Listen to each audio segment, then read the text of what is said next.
এই হান্নান ভাইয়ের কাছ থেকে উনি এটা শুনেছেন। তবে হান্নান ভাই এটা বলতে পারেন নাই যে যার সাথে ঘটনাটি ঘটেছিল তার এক্স্যাক্ট বাড়িটা কোথায়, তবে তার বাড়ি বগুড়াতেই, এতটুকুই উনি বলেছেন।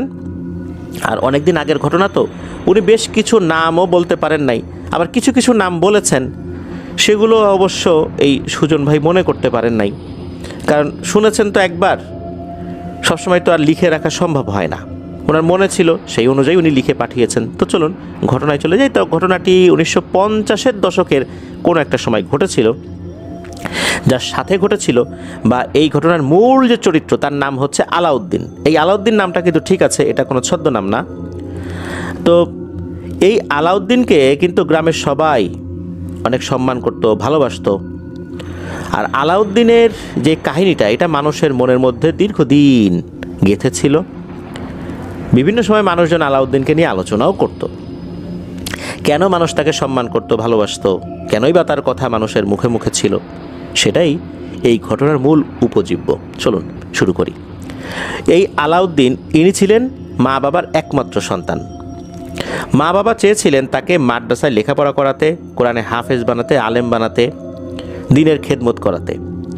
সেই অনুযায়ী তাকে মাদ্রাসায় ভর্তি করানো হলেও সে কিন্তু মাদ্রাসায় পড়তে চায় নাই। এখন তো অনেক মাদ্রাসা দেখা যায়, তখন কিন্তু দূরে দূরে মাদ্রাসাগুলো ছিল। পরিবার থেকে চেষ্টার কমতি করে নাই, কিন্তু এই আলাউদ্দিন উনি বেশ দুষ্টু টাইপের ছিলেন। আর লেখাপড়ার প্রতি আসলে ওনার মন ওরকম ছিল না। এদিক ওদিক ছোটাছুটি করতে পছন্দ করতেন। তবে এর মধ্যেই কোরআনের কিছুটা অংশ মুখস্থ করেছিলেন। কয় পারা মুখস্থ করেছিলেন এটা ওইভাবে জানা যায় নাই। আলাউদ্দিনের বয়স তখন 15-16 বছর হয়ে গেছে। তো বাড়ির থেকে আসা যাওয়া যখন মাদ্রাসায় করতেন মাঝে মাঝে, সবসময় তো না মাদ্রাসায় থাকতে হতো, তারই এলাকার এক মেয়েকে সে পছন্দ করে ফেলে ওই বয়সেই। এখন সমস্যা কিন্তু কয়েকটা। এই আলাউদ্দিনের বয়স তো অনেক কম, ওই মেয়ের বয়সও কম। আরও একটা গুরুতর সমস্যা রয়েছে, সেটা হচ্ছে যে ওই মেয়েটা অনেক সম্ভ্রান্ত ঘরের ছিল ওই এলাকার। সেই তুলনায় আলাউদ্দিনের পরিবার ওই রকম ছিল না বংশগত দিক দিয়ে। এটাও কিন্তু একটা গুরুত্বপূর্ণ ইস্যু ছিল। এই আলাউদ্দিন মাদ্রাসায় আসা যাওয়া কমিয়ে দিয়ে সে কি করা শুরু করলো, ওই মেয়েটা কখন বের হতো, কখন আবার বাসায় ফিরতো, কখন স্কুলে যেত। ওই সময় কিন্তু নারী শিক্ষার এত প্রসার না থাকলেও মেয়েটা যেহেতু বেশ সম্ভ্রান্ত ঘরের ছিল, সেই হিসাবে সে লেখাপড়া করত। ওই চলার পথে বারবার এই আলাউদ্দিন হঠাৎ করে সামনে এসে দাঁড়াতো, দাঁড়িয়ে বিরক্ত করত। ওই মেয়েটা একদিন বিরক্ত হয়ে তাকে বলে যে, দেখেন ভাই, আপনি কিন্তু নিজের কপালে দুর্গতি ডেকে আইনেন না, এটা কখনোই সম্ভব না। এখন লেখাপড়া করছি, বিয়ে শাদির দেরি আছে, তাছাড়া আরও অনেক সমস্যা আছে, সেগুলো আপনি জানেন। আর আমি এসব বিষয়ে মোটেও আগ্রহী নই। আপনি আপনার রাস্তা মাপেন, আমার পথ ছাড়েন, আর এভাবে রাস্তায় এসে আমাকে বিরক্ত করবেন না। আর যদি আপনি বিরক্ত করেনই, আপনার সাথে সাথে আমারও দুর্গতি আছে। কেননা আমি আপনার সাথে কি কথা বললাম না বললাম এটা কিন্তু বাইরের লোকজন দেখবে না। বাইরের লোকজন দেখবে যে আমি আপনার সাথে কথা বলছি, আর এইটাই আমার পরিবারকে তারা বলবে। তখন আপনি তো মার খাবেনই, আমিও পরিবারের বেধড়ক পিটুনির শিকার হব। সুতরাং আপনি তাড়াতাড়ি ভাগেন, আর কখনো আমার সামনে আসবেন না। মেয়েটা এমনভাবে কড়া করে বলেছে, শোনার পর এই আলাউদ্দিন তো মনে একটু কষ্টই পেয়েছেন। মেয়েটা কিন্তু শুরুর দিকে তার সাথে কোনো কথাই বলতো না। ওই আলাউদ্দিন আসতো, কথা বলার চেষ্টা করতো, মেয়েটা পাশ কাটিয়ে চলে যেত। একটা পর্যায়ে বিরক্ত হয়েই মূলত মেয়েটাই মানে এই ধরনের কথাটা বলেছিলেন আর কি। এদিকে আলাউদ্দিন তো মনে কষ্ট পেয়েছেন, রাগও হয়েছেন। সে যখন তার বন্ধুবান্ধবদের সাথে বিষয়টা শেয়ার করেন, তখন এরা আবার একটা কুবুদ্ধি দেয় আলাউদ্দিনকে, যে এভাবে তো হবে না রে, তুই এক কাজ কর, ভালো কোনো তান্ত্রিকের কাছে যা, এই তান্ত্রিককে দিয়ে জাদুটোনা করিয়ে এই মেয়েটাকে তুই বিয়ে করতে পারবি। এরকম বুদ্ধি যখন দেয় তখন তো আলাউদ্দিন চিন্তা করে, আসলেই তো তাই, এইভাবে তো হবে না, জাদুটোনা করেই মেয়েটাকে আনতে হবে। এরপর থেকেই এই আলাউদ্দিনের লাইফস্টাইলই চেঞ্জ হয়ে যায়। সে মাদ্রাসায় যাওয়া বন্ধ করে দেয়, বাড়িতেও ঠিকঠাক মতো আসে না, কোথায় কোথায় ঘুরে বেড়ায়, দিন রাত ঘুরে বেড়াচ্ছে। একটা পর্যায়ে সে একটা তান্ত্রিকের সন্ধান পেয়েও যায়। মূলত এরকম ঘোরাঘুরি করে সে তান্ত্রিককে খোঁজ করছিল যে কোথায় গেলে এই কাজটা করা যাবে। সেই তান্ত্রিকের কাছে গিয়ে তার এই ব্যর্থতার কথা জানায়। এ কথা শোনার পর ওই তান্ত্রিক বলে যে, বাপুরে, তোর জীবনের বহুত একটা সময় পড়ে আছে, তোর জীবনের কেবল শুরু, এখনও তোর বিয়ের বয়স হয় নাই, সুতরাং যা, বাড়ি যা, লেখাপড়া কর, দেখবি যে এর থেকেও ভালো মেয়েকে তুই বিয়ে করতে পারবি। এ কথা শোনার পর আলাউদ্দিন বলে যে, না, কোনোভাবেই সম্ভব না, আমি লেখাপড়া ছেড়ে দিছি এই মেয়ের কারণে, আমাকে ওই মেয়ের স্বামী হইতেই হবে, ওই মেয়েকে আমার বিয়ে করতেই হবে, এই ধরনের কথাবার্তা বলতেছে। এখন এই তান্ত্রিক তো বুঝতে পেরেছেন যে আসলে এই ছেলেটা এখন বয়সের কারণে এরকম আবেগী। তান্ত্রিকের তো বয়স হয়েছে, সে তো আর আবেগী না। আর এই তান্ত্রিক সে ব্ল্যাক ম্যাজিক করলেও তার ভিতর তখনও বোধ জ্ঞান ছিল, টাকার কাছে যে নিজে বিক্রি হয়ে যাবেন বা এরকম কারোর ক্ষতি করবেন, বিষয়টা আসলে এরকম না। তখন তান্ত্রিক তাকে বারবার তাড়িয়ে দিচ্ছিলেন, সেও নাছোড়বান্দা, ছাড়ে না, মাসের পর মাস ওই তান্ত্রিকের পিছনে ঘুরতেছে।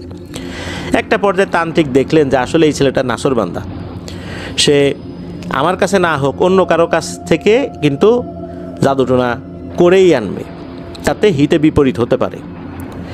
তখন তান্ত্রিক চিন্তা করলেন যে আসলে আমার তো কোনো উত্তরসূরি নাই, এই ছেলেটা দেখতেছি যে খুব ভালোই আগ্রহী, যদি একে কিছু শিখাই যেতে পারি।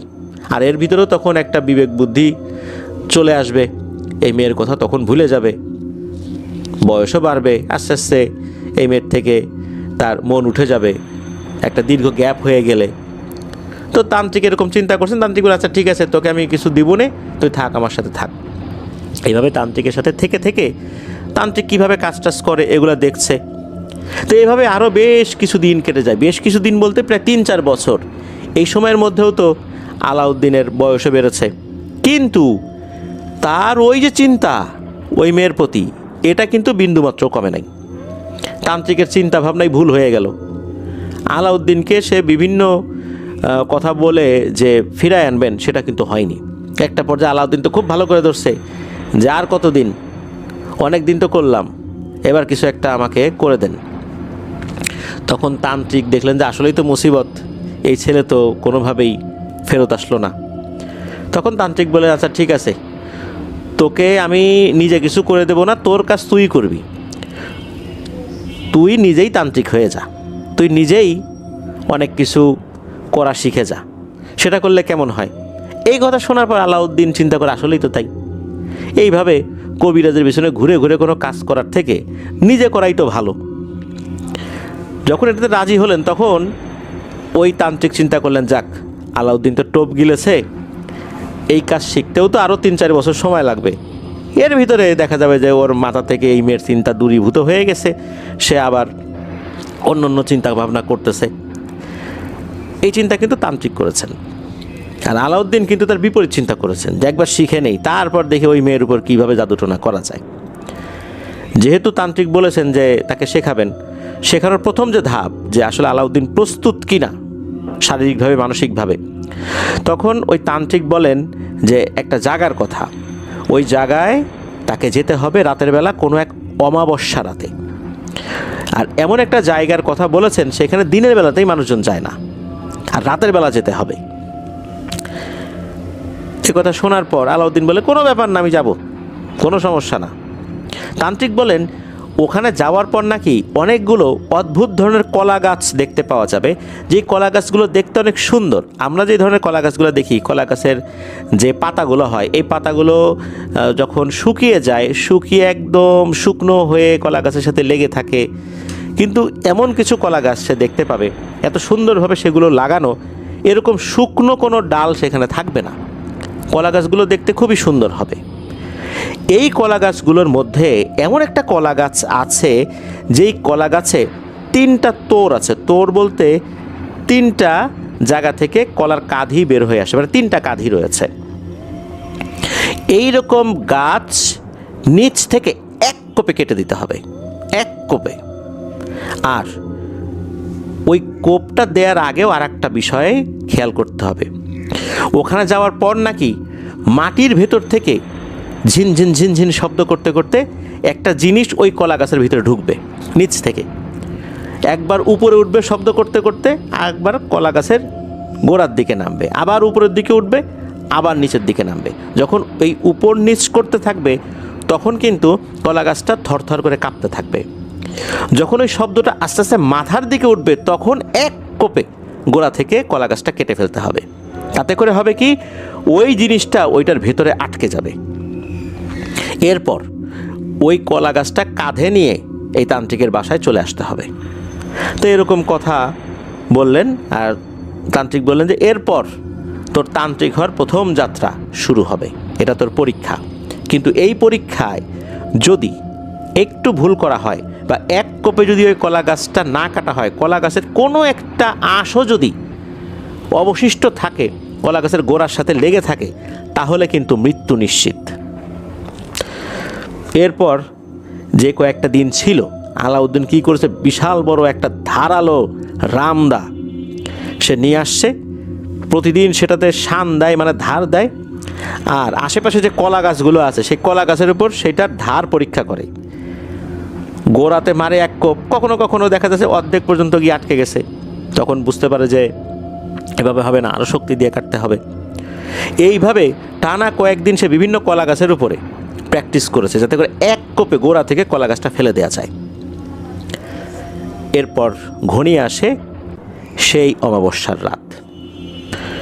সেই অমাবস্যার রাতে তান্ত্রিকের কাছ থেকে একটা তেল নিয়ে শরীরে মেখে সে চলে যায় সেই নির্দিষ্ট জায়গায়। সেই জায়গাটা কোথায় ছিল এখন আর সেটা জানা সম্ভব না, এটা বগুড়ারই কোথাও একটা ছিল আর কি।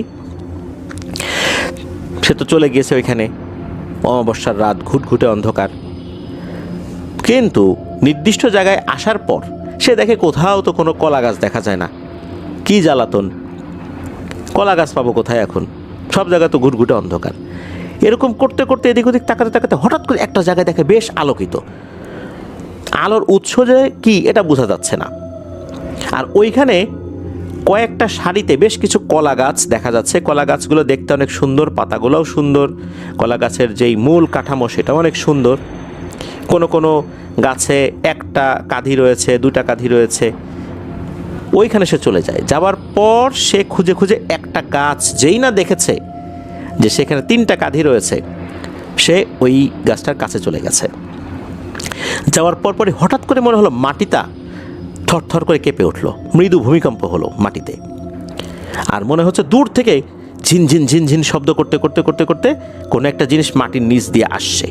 আস্তে আস্তে আস্তে আস্তে ওই কলা গাছের গোড়া দিয়ে মনে হচ্ছে কলা গাছের উপর দিকে ওঠা শুরু করলো। যখন ওঠা শুরু করছে কলা গাছটা থরথর থরথর করে কাঁপছে। তো এরকম দেখছে সে খেয়াল করে একবার ওই শব্দটা নিচে নামে আবার উপরে ওঠে, নিচে নামে আবার ওঠে। তো যখন উপরে উঠেছে সে আগে থেকেই তো তার রামদা বেশ ভালো করে ধার দিয়ে রেখেছিল, আর সে প্র্যাকটিসও করেছে, প্রশিক্ষণ নিয়ে এসেছে কীভাবে কাটতে হবে। যখনই উপর দিকে উঠেছে তখন সে মেরেছে এক কোপ গোড়ার দিকে। এক কোপে ওই গাছটা পাশে পড়ে যায়। সে দেখতে পায় যে তার কোপটা ঠিকঠাক ছিল, একদমই গোড়া থেকে গাছটা আলাদা হয়ে গেছে। তখন কিন্তু ওই ঝনঝন শব্দটাও কিন্তু থেমে যায়। এরপর আর তো কোনো কাজ ছিল না, কলা গাছটা কাঁধে উঠিয়ে সে হাঁটা শুরু করেছে। এমনিতেই আলাউদ্দিন যথেষ্ট শক্তিশালী হয়ে গিয়েছিল, আর ওই কলা গাছটা যে অনেক মোটা ছিল তাও কিন্তু না, চিকনই ছিল মোটামুটি, মানে অনায়াসেই সেটা তোলা যায় আর কি। আলাউদ্দিনের জন্য সেটা খুব একটা সমস্যা হয়নি। ওই রাতের বেলায় ওই গাছটা নিয়ে যখন হাঁটা শুরু করেছে, তান্ত্রিক বলেছিল ফেরত আসার সময় কিন্তু অনেকেই তোকে ভয় দেখাবে, কিন্তু সেদিকে তাকানো যাবে না। যখন কলা গাছটা কাঁধে নিয়ে সে হাঁটা শুরু করেছে তখন হঠাৎ করে পেছন থেকে ওই মেয়েটার ডাক শোনে সে।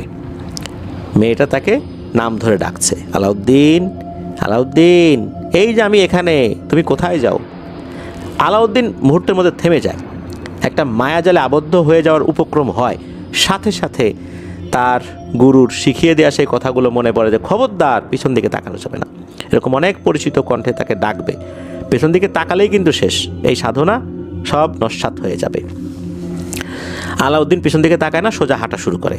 আলাউদ্দিন একটা বিষয় খেয়াল করে, সেটা হচ্ছে যে সে যখন হেঁটে আসছিল, বিভিন্ন জায়গায় তো গাছপালা রয়েছে, সেখানে ওই পেঁচার ডাক, ঝিঝি পোকার ডাক, বিভিন্ন নিশাচর প্রাণীর ডাক শোনা যাচ্ছিল। কিন্তু যখন সে গাছ নিয়ে ওই দিকটাতে আসা শুরু করে, সাথে সাথে মনে হচ্ছে কোনো এক অজানা কারণে সকল ধরনের ডাক থেমে যায়, ঝিঝি পোকার ডাকও থেমে যায়।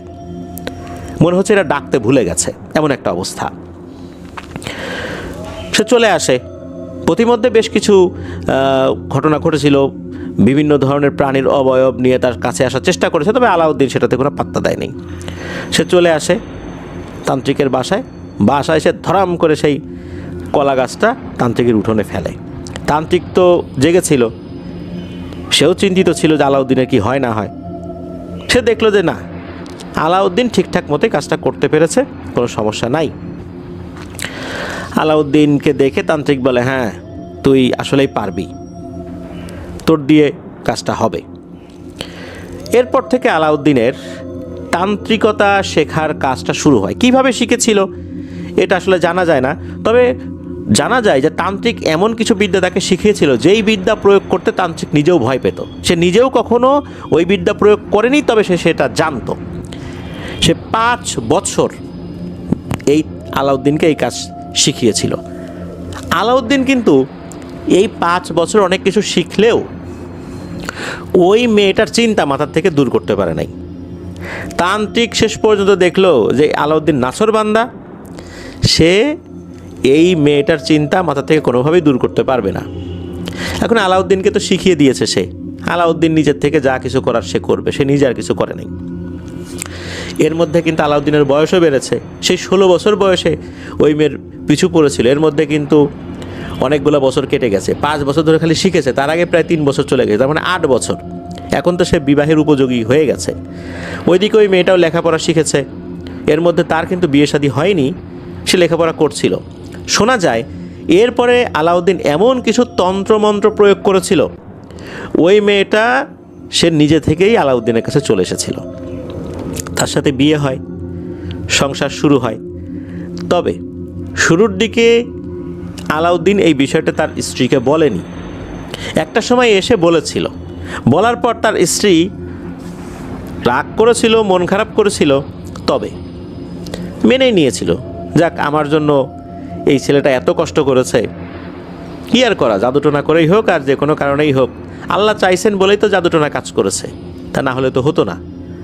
মেয়েটা মেনে নেয়, তার সাথে ঘর সংসার করতে থাকে। আর আলাউদ্দিন সে যেহেতু আর অন্য কোনো লেখাপড়া করেনি, এই তান্ত্রিকতায় শিখেছিল। তবে এখানে একটা বিষয় বলে রাখা ভালো যে আলাউদ্দিন এই 5 বছরে বিভিন্ন ধরনের দুর্ধর্ষ প্রকৃতির জিনদেরকে বশ মানিয়েছিল। তবে সে ব্ল্যাক ম্যাজিক প্রয়োগ করেছিল শুধু তার স্ত্রীর বেলাতে, তার স্ত্রীকে পাওয়ার জন্য। এছাড়া নাকি সে কখনোই ব্ল্যাক ম্যাজিক প্রয়োগ করেনি। এমনি যে ঝাড়ফুঁক সে শিখেছিল তার গুরুর কাছ থেকে, সেগুলো সে করেছে। সে খারাপ ভালো দুটোই শিখেছিল, তবে খারাপটা সে কখনোই প্রয়োগ করেনি। বিভিন্ন মানুষ তার কাছে আসতো, ট্রিটমেন্ট দিত, মানুষগুলো আল্লাহর রহমতে ঠিক হয়ে যেত। আলাউদ্দিন নামাজ কালাম পড়া শুরু করে, সে বেশ ধার্মিক হয়ে যায়। সে যেহেতু ব্ল্যাক ম্যাজিকের প্র্যাকটিসটা করতো না, যদিও সে সেটা জানতো। আর আলাউদ্দিন কখনোই কারো কাছে টাকার আবদার করতো না, যে যেটা দিত, কেউ যদি নাও দিত কখনো চাইতো না। অনেক দুর্ধর্ষ প্রকৃতির জিনকেও নাকি সে বোতলবন্দি করে মাটির নিচে পুঁতে দিয়েছে। এরকম ঘটনা ঘটেছে, যার কারণে মানুষ তার যেই কাজগুলো, তারপরে তার ভিতরে লোভ কম ছিল, এই কারণে মানুষ তাকে সম্মান করতো, ভালোবাসতো। তবে দীর্ঘ সংসার জীবনে 3 বার তার স্ত্রী সন্তান সম্ভব, বা শুরুর দিকে আর কি হলেও এই সন্তানগুলো মৃত অবস্থায় জন্ম নিয়েছে। আলাউদ্দিন কিন্তু ট্রিটমেন্ট করেও এই 3 সন্তানকে আসলে বাঁচাতে পারেনি। আলাউদ্দিন তার ভাগ্যের লিখনটা মেনে নেন যে আল্লাহ চান নাই তাই হয় নাই। আর তাছাড়া উনি যেহেতু প্যারানর্মাল বিষয়গুলো সমাধানের চেষ্টা করেন, এগুলো একটা প্রভাব তো থাকতেই পারে। উনি আল্লাহর উপর ভরসা করে রইলেন। তবে এরপরে ওনার সন্তানাদি হয়েছিল, কয়েকজন মেয়ে হয়েছিল আর দুটো ছেলে সন্তান, 3টা মেয়ে হয়েছিল আর 2টো পুত্র সন্তান হয়েছিল। তা আলাউদ্দিন কিন্তু ভালোই জীবনযাপন করছেন, তার পারিবারিক কোনো সমস্যা ছিল না, চলছিল। এদিকে তারও বয়স আস্তে আস্তে বাড়ছে। একবার হয় কি, এক মধ্যবয়সী ভদ্রলোক উনি এসে আলাউদ্দিনের কাছে হাউমাউ করে কান্নাকাটি শুরু করছেন, বলছেন আমার মেয়েকে বাঁচান। আলাউদ্দিন জিজ্ঞেস করলো আপনার মেয়ের কী হয়েছে? তখন ওই লোকটা বললেন যে আসলে কি হয়েছে বলতে পারি না, তবে আমার মেয়েকে শিকল দিয়ে বেঁধে রাখা হয়েছে, আপনি একটু দয়া করে আমাদের সাথে চলেন। আলাউদ্দিন তাদের কথা শুনে তাদের বাড়িতে গিয়েছিল। মেয়েটির এই অবস্থা দেখে আলাউদ্দিন বলল, এই মেয়ের ট্রিটমেন্ট এখানে হবে না, এই মেয়েটাকে আমার বাড়িতে নিয়ে আসেন, তারপর ইনশাল্লাহ ট্রিটমেন্ট করা যাবে। আলাউদ্দিন খেয়াল করলেন এই মেয়েটার অবস্থা এতটাই খারাপ, সে আঁচড় দিয়ে নিজের শরীরে বিভিন্ন জায়গা ক্ষতবিক্ষত করে ফেলেছে। সেদিন রাত্রেই ওই মেয়েটাকে এই আলাউদ্দিনের বাড়িতে নিয়ে আসা হয়। আলাউদ্দিন সেই মেয়েটাকে উঠোনে বসান। যখন বসানো হয় তখন নাকি ওই মেয়েটার শরীরে এমন শক্তি চলে এসেছিল যে 5-7 জন শক্ত সমর্থ পুরুষ মানুষও তাকে ধরে রাখতে পারছে না। মাঝে মাঝে তার শরীরটা নাকি এমনভাবে ঝাঁকি দেয়, ছিটকে পড়ে যায় এরা। আলাউদ্দিন মেয়েটার চারপাশে যখন একটা গোল বৃত্ত করেছে, সাথে সাথে মেয়েটা একদম চুপচাপ শান্ত হয়ে বসে আছে। ঘন্টা দুয়েক এরকম চুপ করে বসে আছে। আলাউদ্দিন তার দিকে তাকিয়ে আছে, সে কিন্তু কোনো কিছু পড়ছে না, মানে যে ঝাড়ফুঁক করছে না। আলাউদ্দিন তার দিকে তাকিয়ে আছে আর মেয়েটা চুপ করে আলাউদ্দিনের দিকে তাকিয়ে আছে। টানা 2 ঘন্টা তাদের মধ্যে এরকম আই কন্টাক্ট হয়েছে। এরপর আলাউদ্দিন হাত দিয়ে কি করলো, একটা ইশারা করলো ওই মেয়েটাকে, হাত দিয়ে ইশারা করলো, একটা গাছ দেখাই দিল। আলাউদ্দিনের বাড়ির পাশে একটা গাছ ছিল, বেশ বড় একটা আম গাছ ছিল। সে জাস্ট খালি হাত দিয়ে দেখালো ওই গাছটার দিকে। ওই মেয়েটা কি করলো, ওই বৃত্ত থেকে উঠে সোজা ওই গাছটার কাছে চলে গেল। গাছটার কাছে যাওয়ার পর ওই গাছটার গোড়ায় দাঁড়িয়ে গেছে। আলাউদ্দিন ওখানে যায়, বেশ কিছু সুতা দিয়ে ওই মেয়েটাকে গাছের সাথে পেঁচাতে থাকে, পেঁচাচ্ছে এরকম 10-15 মিনিট পেঁচালো। পেঁচানোর পর আলাউদ্দিন বলল আলহামদুলিল্লাহ কাজ হয়ে গেছে, কোনো চিন্তা নাই, আপনার মেয়ে সুস্থ। এরপর আবার ওই সুতা খোলা শুরু করলো। খোলার পর দেখা গেল ওই মেয়েটা একদম স্বাভাবিক। সে বলছে যে আমি এখানে কেন, আমি কিভাবে এখানে আসলাম, আমার কি হয়েছিল, আমার শরীরে ব্যথা করছে কেন। আসলে সে নিজেও বলতে পারে না কি হয়েছিল। তার শরীরে যে ক্ষত বিক্ষত হয়ে গেছে, এখন তার শরীরে ব্যথা করছে। তখন পরিবার থেকে বলা হয়, মা রে তুমি অসুস্থ হয়ে গেছিলা, তোমার চিকিৎসা করা হয়েছে, তোমার এই যে এই চাচা চিকিৎসা করছে, এখন তুমি সুস্থ, বাড়িতে চলো। আলাউদ্দিন বলে যে এই মেয়েটার শরীরে এমন একটা ভয়ঙ্কর শক্তিশালী জিন ছিল, এই জিনটাকে বন্দি করা এটা কোনোভাবেই সক্ষম কেউ হবে না যদি না মেয়েটাকে তার নিজের এরিয়ায় নিয়ে আসা হয়। তা আলাউদ্দিন জানান যে তার আন্ডারে যে সমস্ত শক্তিশালী জিনেরা আছে তাদের কিছু সীমাবদ্ধতা রয়েছে। কারণ হচ্ছে তারা এমন কিছু শক্তিশালী জিনদেরকে হত্যা করেছে, বন্দি করেছে, তারা একটা নির্দিষ্ট এরিয়ার বাইরে যেতে পারছে না। এখন আলাউদ্দিনের বাড়ির আশেপাশের বেশ কিছুটা জায়গার ভেতরে তারা চলাচল করে। এখানেই নিয়ে আসতে হবে ওই রুগীকে, তাহলে এটা ট্রিটমেন্ট হবে। এই জন্যই মূলত আলাউদ্দিন এই মেয়েটাকে তার বাসার এরিয়া সেখানে নিয়ে এসেছিল। এরপর ওই জিনেরা বলে দিয়েছিল কি করতে হবে। তারপর ওই জিনটাকে এই মেয়েটার শরীর থেকে আলাদা করে এই আম গাছে বন্দি করে ফেলে। আর এমনভাবে বন্দি করে ফেলেছে যে এই আম গাছ থেকে আর মুক্ত হবে না, সে কাউকে ভয়ও দেখাতে পারবে না, তার শক্তি দিনে দিনে আস্তে আস্তে কমতে থাকে। এভাবেই আসলে এই কাজটা করা হয়েছিল। তবে তাকে হত্যা করা এটা পসিবল হবে না, এটাও বলে দিয়েছিল তার আন্ডারে থাকা জিনেরা। তো ওভাবেই ওই জিনটাকে ওই আম গাছে বন্দি করে ফেলা হয় আর বলে দেওয়া হয় এই আম গাছটা যেন কখনোই কাটা না হয়। আর কাটারও কিছু পদ্ধতি আছে। এখন হয় কি যে আলাউদ্দিনের তো আস্তে আস্তে বয়স হতে থাকে, তবে সে বেশি বার্ধক্যে যায় নাই, তার বয়স 50-55 বছর হওয়ার পরই সে মারা যায়। অসুস্থ হয়েছিল, মারা গিয়েছিল, তবে ওরকম ভয় পেয়ে যে মারা গেছেন বিষয়টা এরকম না। আর সে যে ব্ল্যাক ম্যাজিক শিখেছিল বা কিছু কিছু জায়গায় প্রয়োগ করেছিল, এই জন্য সে আল্লাহর কাছে ক্ষমা চেয়েছিল। সে এমনি নর্মাল ঝাড়ফুঁক করতো, পরবর্তীতে আরও বেশ কিছু শরিয়াসম্মত ঝাড়ফুঁক সে শিখেছিল, সেগুলোই সে প্র্যাকটিস করত। এদিকে তার ছেলেপেলেরাও বড় হয়ে গেছে, তার মেয়েকে বিয়ে দেওয়া হয়েছে। আর ছেলেদের মধ্যে প্রায় সবাই ঢাকাতে চলে এসেছিল চাকরির জন্য। এখন আলাউদ্দিনের যে দুই ছেলে, এই দুই ছেলে এবার বিয়ে করবে। বিয়ে করার জন্য তাদের জন্য মেয়েও দেখা হচ্ছিল। তার মেয়ে তো সেও তার ভাইদের জন্য মেয়ে দেখছিল আর কি। তো মেয়ে ঠিকঠাক করা হয়, দুই ছেলেকে বিয়ে দেওয়া হয়। এই দুই ছেলের ওয়াইফ আবার বাড়িতেই থাকতো, অর্থাৎ আলাউদ্দিনের যে বাড়ি সেখানেই থাকতো, আর দুই ছেলে ঢাকায় থাকতো, চাকরি করতো। এখন হয় কি, দুই ছেলের বউ বাড়িতে থেকে সারাক্ষণ ঝগড়াঝাটি করতো, একে অন্যের পিছনে লেগে থাকতো। যেহেতু আলাউদ্দিনের মেয়েদের বিয়ে হয়ে গিয়েছিল, তারা তো আর বাড়িতে থাকতো না। এখন মাঝে মাঝে আলাউদ্দিনের মেয়ে এসে এই দুই ভাইয়ের বউয়ের ঝগড়া মিটমাট করে দিত। আবার ঝগড়া মাঝে মাঝে এমন পর্যায়ে পৌঁছাতো, মারামারি চুলাচুলি জখম করে দিত। তখন আবার চিঠি লিখে জানানো হতো। এই দুই ছেলে আবার ঢাকা থেকে এসে এইসব ঝামেলা মিটমাট করতো। তো এইরকম সমস্যা চলতে থাকে। একটা পর্যায়ে সিদ্ধান্ত নেওয়া হয়, এই ঢেকির কচকচানি আর চলতে দেওয়া যায় না, মানে এই যে কলহ বিবাদ, এটা আর চলতে দেওয়া যাবে না। বাসা বাড়ি আলাদা করে দিই, যে যার মতো ঘর করে দূরে দূরে থাকো, তাহলে আর এই ঝামেলা হবে না। মাঝখানে বেড়া দিয়ে দাও, তাহলে এই ঝামেলা কমে যাবে। সেই সিদ্ধান্ত নেওয়া হয়। এখন ওই সিদ্ধান্ত মোতাবেক ঘরবাড়ি ভাগ করে ফেলা হয়। তো এক ভাইয়ের ভাগে কিন্তু যেই জমিটুকু পড়ে সেখানে আম গাছটা ছিল। সেই ভাই চিন্তা করলো যে ঘর করব একটু বড় করেই করি, ছেলে পেলে হলে তো তাদেরও বিয়ে শাদী দিতে হবে, তখন তো আবার ঘর তৈরি করবো, এর থেকে একবারই করি, তাতেই ভালো হবে।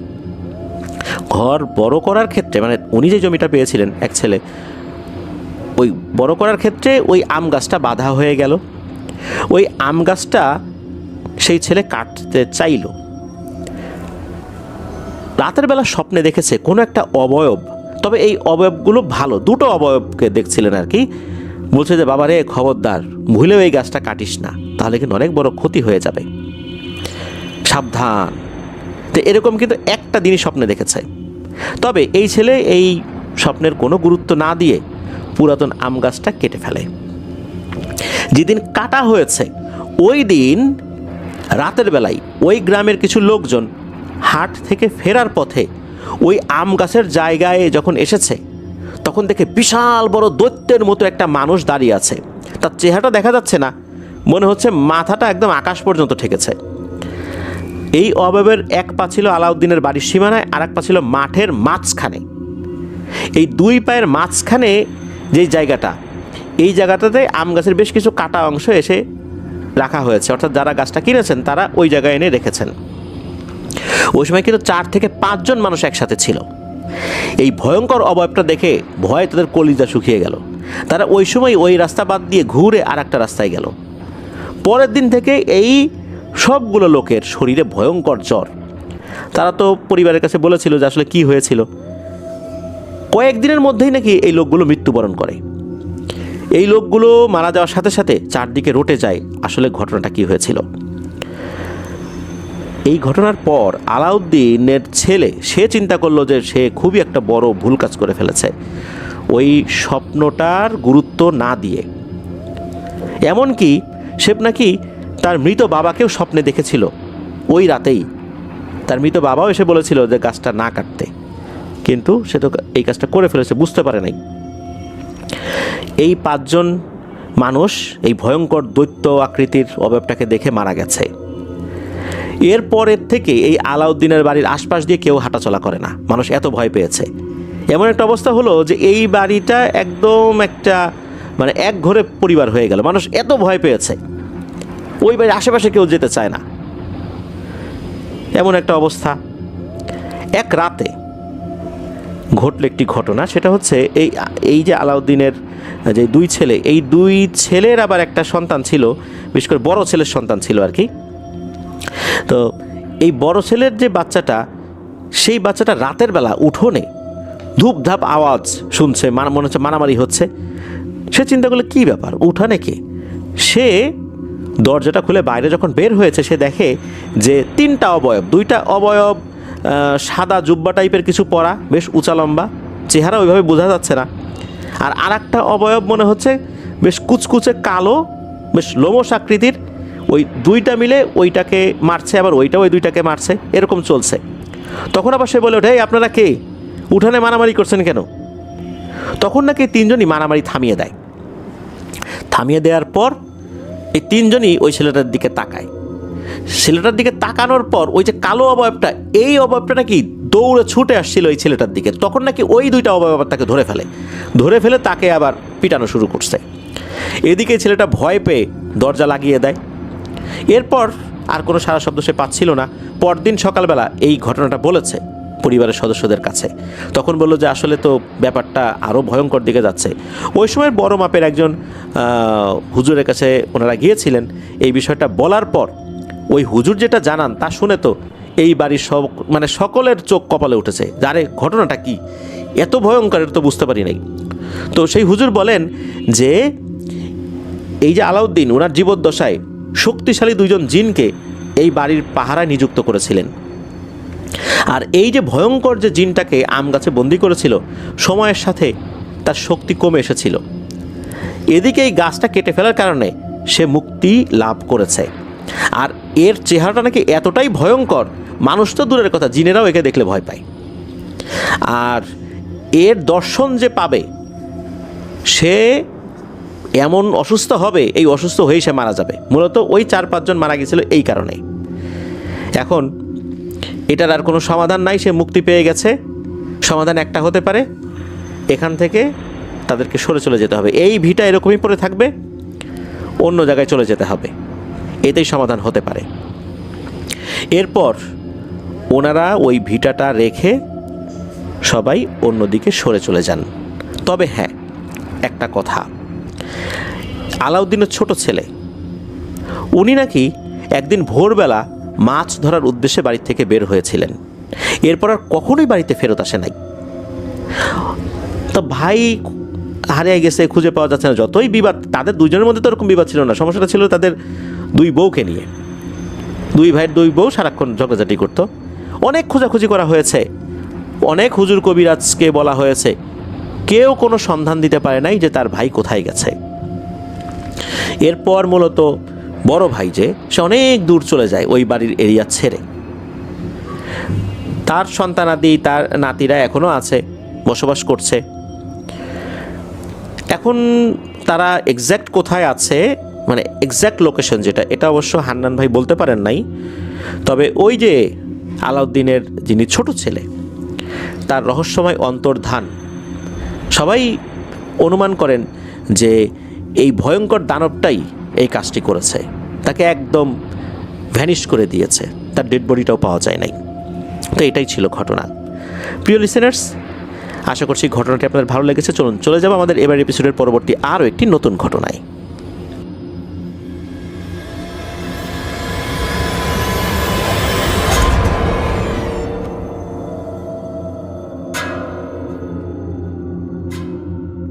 প্রিয় লিসেনার্স, আবারও ফিরে এলাম আমরা আমাদের এবারের হরর নাইটের 101তম আয়োজনের দ্বিতীয় ঘটনায়। এখন যে ঘটনাটি আপনাদের সাথে শেয়ার করব, এই ঘটনাটি আমাকে আমার স্টুডেন্ট দিয়েছে। আর আমার স্টুডেন্ট বর্তমানে গভর্নমেন্ট ল্যাবরেটরি হাই স্কুলের 10ম শ্রেণীর বিজ্ঞান বিভাগে অধ্যয়নরত রয়েছেন। তার বাসা ঢাকার ধানমন্ডি শিকদার মেডিকেল অ্যাপার্টমেন্ট এরিয়াতে। গ্রামের বাড়ি নাটোর জেলার গুরুদাসপুর উপজেলার কর্মকারপাড়া গ্রামে। তার কয়েকটি ঘটনা কিন্তু ইতিমধ্যে আমরা প্রচার করেছিলাম। চলুন আজকের ঘটনায় চলে যাই। এই ঘটনাটি তাহিয়ান সংগ্রহ করেছে তারই ক্লাসমেটের কাছ থেকে।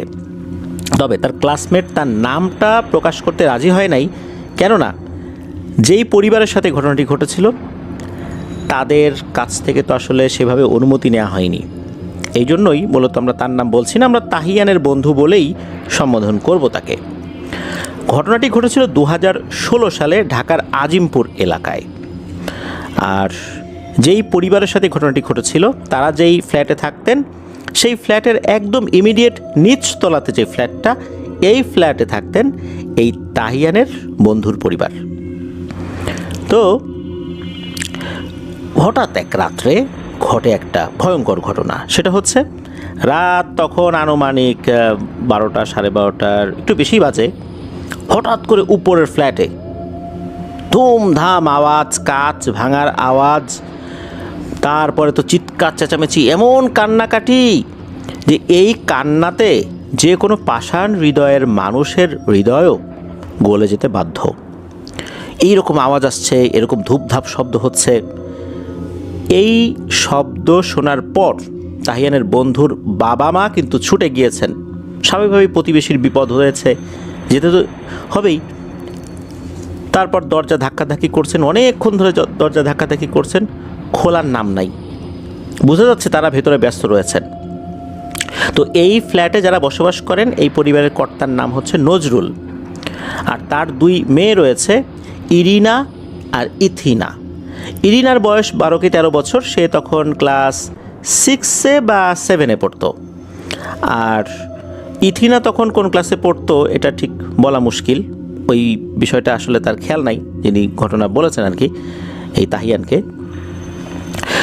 তো বোঝা যাচ্ছে যে এইটা মনে হচ্ছে ইরিনার চিৎকার, মানে বড় যে মেয়ে তার চিৎকার। অনেকক্ষণ ধরে দরজা ধাক্কাধাক্কি করছেন। এরপর হঠাৎ করেই দরজাটা খোলা হয়। খুললে দেখা যায় এই যে নজরুল সাহেব যিনি, তার চোখে মুখে খুবই ক্লান্তির ছাপ, চোখের নিচে কালি পড়ে গেছে, মনে হচ্ছে যে উনি কয়েক রাত ঘুমান না। মোটেও বুঝতে অসুবিধা হলো না যে খুব একটা মানসিক পেরেশানির মধ্যে আছেন।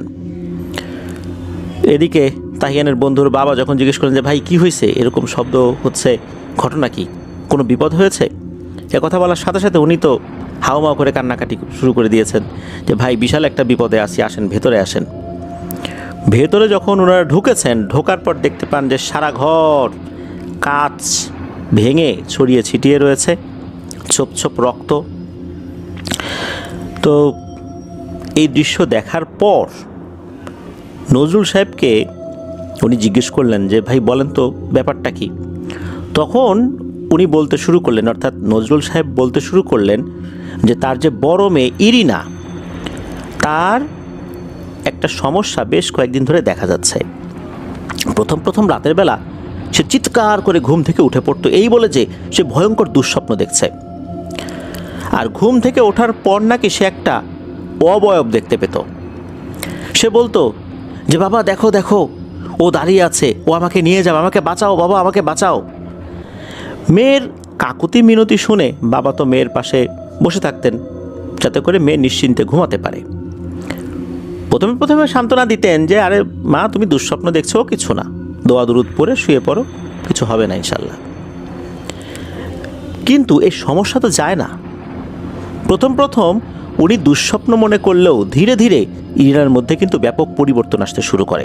সারাদিন কান্নাকাটি করে, স্কুলে যায় না, ঘরের কোণে বসে বসে গুনগুন করে কি যেন বলে। দিনে দিনে সে শুকিয়ে যেতে শুরু করেছে। এ কথা বলার পর এই যে তাহিয়ানের বন্ধুর বাবা, সে ইরিনাকে যখন দেখেছে একটু উকি দিয়ে দরজার পাশ থেকে, দেখে তো চমকে উঠেছে। কেননা ইরিনাকে সে বেশ কিছুদিন আগেও দেখেছে, একদম স্বাভাবিক ছিল, কিন্তু এখন মনে হচ্ছে তার হাড়ের উপর চামড়াটা মুড়িয়ে দেওয়া হয়েছে, এতটা শুকিয়ে গেছে। আর উনি যখন দেখেছেন তখন অবশ্য ইরিনার জ্ঞান ছিল না, চিৎকার চেঁচামেচি করতে করতে হয়তো অজ্ঞান হয়ে গেছে। তখন এই তাহিয়ানের বন্ধুর বাবার মনে কিছুটা খটকা লাগে। উনি বুঝতে পারলেন এটা তো আসলে স্বাভাবিক কিছু বলে মনে হচ্ছে না। এরপর আবার নজরুল সাহেব বলতে শুরু করলেন যে এই যেই রাতে ঘটনাটা ঘটল, ওনারা সবাই স্বাভাবিকভাবেই খাওয়া দাওয়া করে ঘুমানোর জন্য প্রস্তুতি নিচ্ছিলেন। হঠাৎ করে ওনারা লক্ষ্য করেন ইরিনা ঘুমিয়ে গেছে।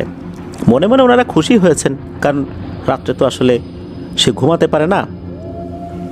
ওনারা চিন্তা করেন আজকে রাতে আর কোনো সমস্যা হবে না। কিন্তু ওনারা তখনও ভাবেন নাই যে সামনে কি ভয়ঙ্কর বিষয় অপেক্ষা করছে। ওনারা তো খাওয়া দাওয়া করেছেন। এদিকে এই যে নজরুল সাহেব, ওনার স্ত্রী কয়েক রাত ভালো করে ঘুমাতে পারেন নাই, ওনারাও শারীরিকভাবে বেশ অসুস্থ হয়ে পড়েছেন। ওনারা তখন তাড়াতাড়ি করে খাওয়া দাওয়া করে ঘুমাতে যাওয়ার প্রস্তুতি নিচ্ছেন কেবল। তখন একবার মনে হলো যাই ইরিনার ঘরে যাই, গিয়ে দেখে আসি ইরিনা ঠিকঠাক মতো ঘুমাচ্ছে কিনা। ওনারা গিয়ে দেখে আসলেন মেয়েটা ঠিকঠাক মতোই ঘুমাচ্ছে। এরপর ওনারা এসে ঘুমিয়ে পড়েন। এরপর গভীর রাত, হঠাৎ করে ইরিনার ফুপিয়ে ফুপিয়ে কান্নার আওয়াজে বাড়ির সবার ঘুম ভেঙে যায়। ইরিনা সে কিন্তু ওই রুমে একা ছিল না, তার ছোট বোন ইথিনাও তার পাশে ছিল, সেও ঘুমিয়েছিল।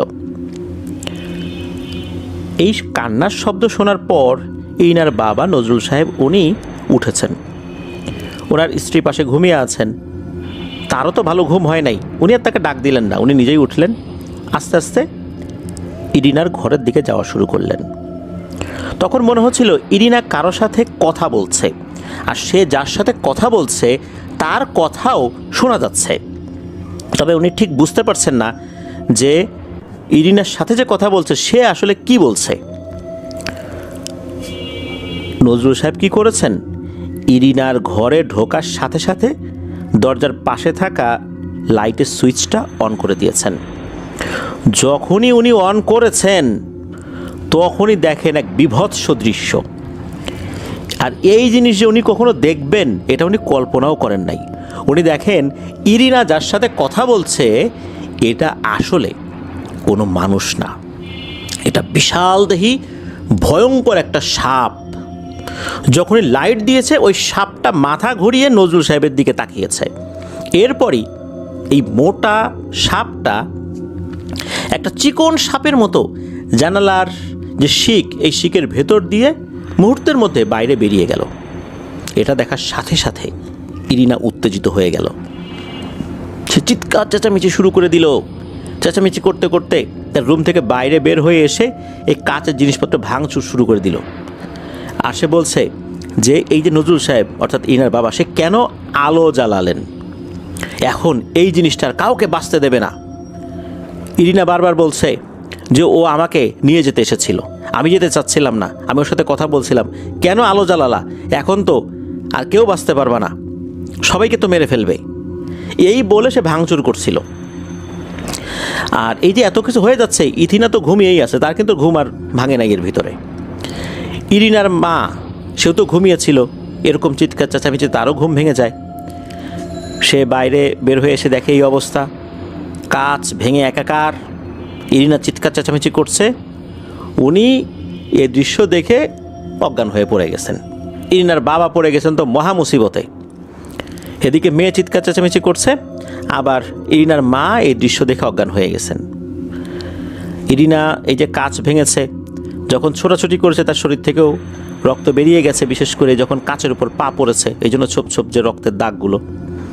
তো মারাত্মক একটা সমস্যার মধ্যে ওনারা আছেন। এই যে ঘটনাটা, এটা কিন্তু মূলত 5 মিনিটের মধ্যেই ঘটে গেছে।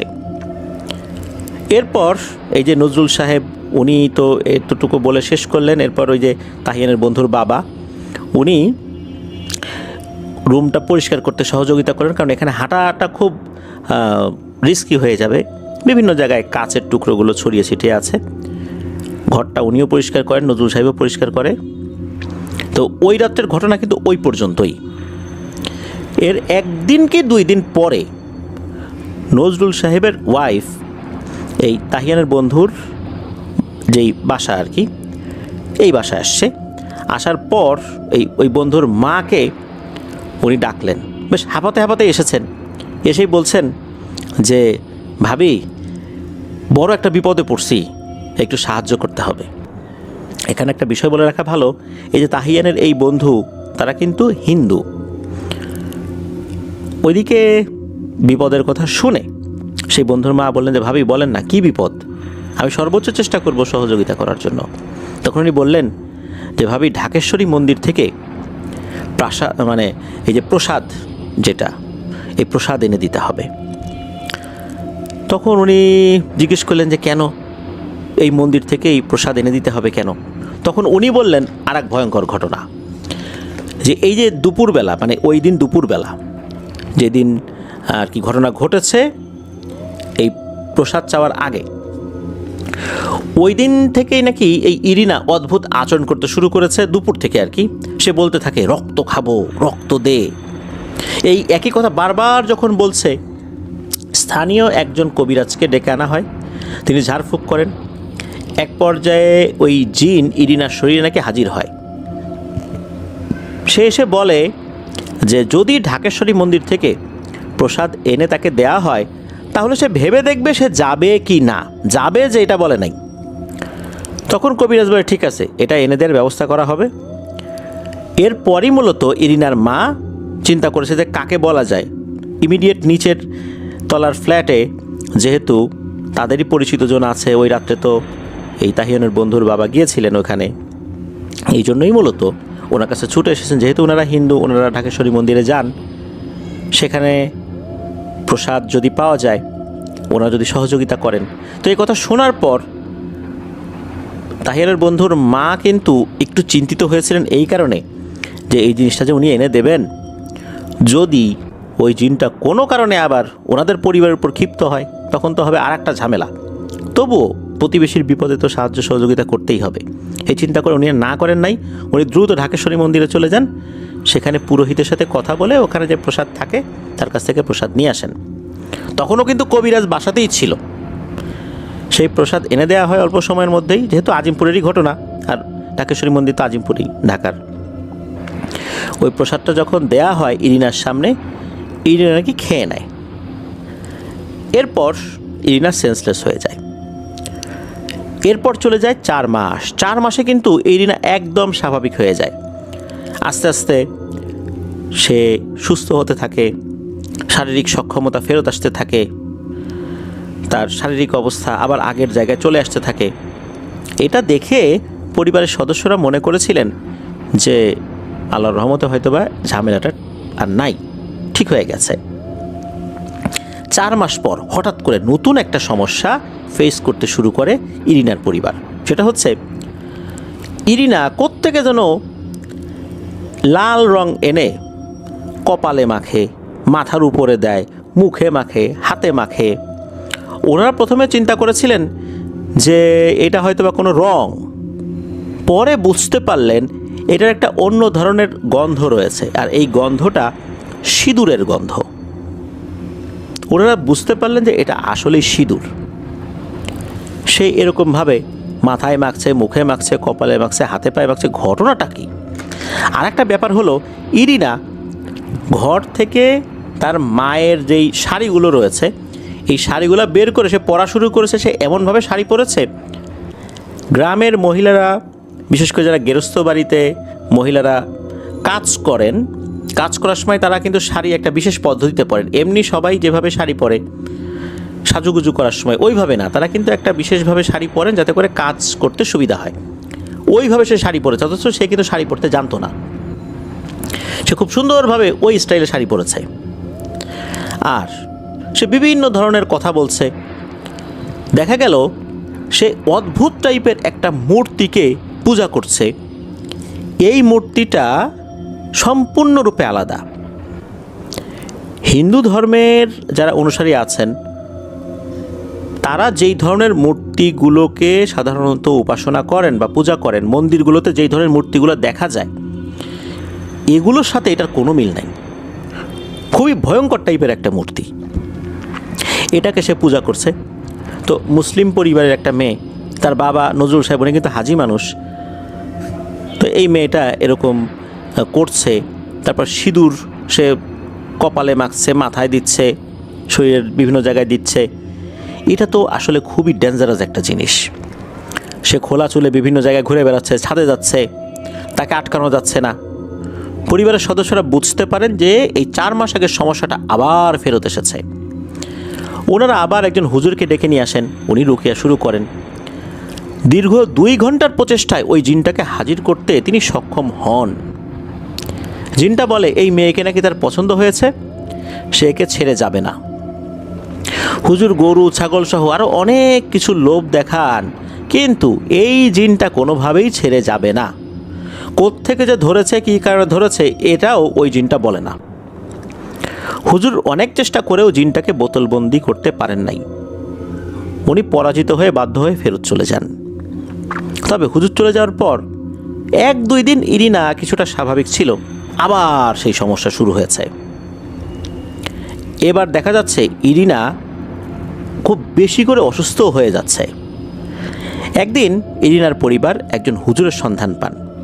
তবে সেই হুজুরের নাম কি ছিল, কোথা থেকে নিয়ে আসা হয়েছিল, এই জিনিসটা কিন্তু তাহিয়ানের বন্ধু বলতে পারেন নাই। কারণ হচ্ছে ওই সময় 2016 সালে তার বয়স ছিল আরও কম। এখন তো সে 10ম শ্রেণীতে পড়ে, তখন তো আরও ছোট ছিল, এখন থেকে আরও প্রায় 10 বছর আগের কথা। এই জন্য সেই হুজুরকে তাহিয়ানের বন্ধু চিনতেও পারেন নাই, কোত্থেকে তাকে নিয়ে আসা হয়েছিল এটাও বলতে পারেন নাই। এই হুজুর আসার পর অদ্ভুত এক ধরনের রুকিয়া করেন, আর এমন এক ধরনের রুকিয়া করেছেন টোটালি এই জিনিসটা ডিফারেন্ট। সেটা হচ্ছে, সবাই তো আশা করেছিলেন যে ওই জিনটা আসবে, এসে হম্বি তম্বি করবে, এরকম কিছু একটা। হুজুর কি করেছেন, ইরিনাকে সামনে বসিয়ে রুকিয়া শুরু করেছেন। ওই চারদিকে যে একটা বৃত্ত দেয়া বা এরকম কিছুই না, জাস্ট সামনে তাকে বসানো হয়েছে, উনি রুকিয়া শুরু করেছেন। কয়েক মিনিটের মধ্যে ওই জিনটা ইরিনার শরীরে যখনই হাজির হয়েছে, হুজুর অট্ট হাসিতে ফেটে পড়েছেন, মানে হুজুর নিজেই হো হো হো করে হেসে দিয়েছেন। তখন হুজুর বলছেন, হিরে বেটা, তুই তো আটকে গেছিস রে, বহুত জ্বালাতন করছিস, তুই তো এখন আটকে গেছিস। সবাইকে অবাক করে দিয়ে ইরিনার শরীরে থাকা জিনটা খুব কাকুতি মিনতি করতে থাকে যে হুজুর আমাকে ছেড়ে দেন, আমাকে মাইরেন না, আমার অন্যায় হয়ে গেছে, আমার ভুল হয়ে গেছে, আমি আর আসবো না এই মেয়ের কাছে, আমি এখনই চলে যাব, আমাকে দয়া করে ছেড়ে দেন। ওই পরিবারের সবাই অবাক হয়ে যায় যে জিনটাকে হাজির করতে গিয়ে ঘন্টার পর ঘন্টা চলে যেত, হম্বি তম্বি করতো, যাবে না, এই মেয়েটাকে ছেড়ে সব কথা বলতো। এই জিনটা এখন এসে কোনো কথাবার্তা ছাড়াই কাকুতি মিনতি করে কান্নাকাটি শুরু করে দিয়েছে, সে চলে যাবে বলছে। তখন ওই জিনটা বলছে, যেহেতু এই মেয়েটার কাছে আমি আসছি, আমি তো এমনি এমনি যেতে পারবো না, কিছু সমস্যা থেকে যাবে, তাহলে আমাকে একটা গরু দিতে হবে। হুজুর বলে, গরু তো দূরের কথা, গরুর লেজের নিচে যে চুল থাকে, এই চুলও তুই একটাও পাবি না, তুই কি যাবি? আর তুই তো নিশ্চয়ই বুঝতে পারছিস যে আমি কোন ধরনের লোক, আমি কিভাবে তোকে বন্দি করছি, তোকে নাকি কেউ বন্দি করতে পারে না, তুই তো অন্তত বুঝে গেছিস। এখন বল, যাবি কি না, বিনা বাক্য ব্যয়ে একে ছেড়ে চলে যাবি? তখন নাকি ওই জিনটা আরও কাকুতি মিনতি করতে থাকে যে হ্যাঁ আমি অবশ্যই যাব, কিন্তু আমাকে একটা ছাগল অন্তত দিতে হবে। এরপর হুজুর কিছুক্ষণ ভাবেন, এরপর নজরুল সাহেবের দিকে তাকান, নজরুল সাহেবের ওয়াইফের দিকে তাকান। এই তাকানোর অর্থ হচ্ছে তাদের এতে সম্মতি আছে কিনা। তারা মাথা নেড়ে যখন সম্মতি জানান, তখন বলে ঠিক আছে, যা, দেয়া হবে, আর এক্ষুনি তুই ওর শরীর ছেড়ে চলে যাবি। তখন ওই জিনটা বলে যে হুজুর যে বন্ধনীটা দিয়েছেন, এই বন্ধনীটা কেটে দেন, আমি এক্ষুনি ওর শরীর ছেড়ে চলে যাব।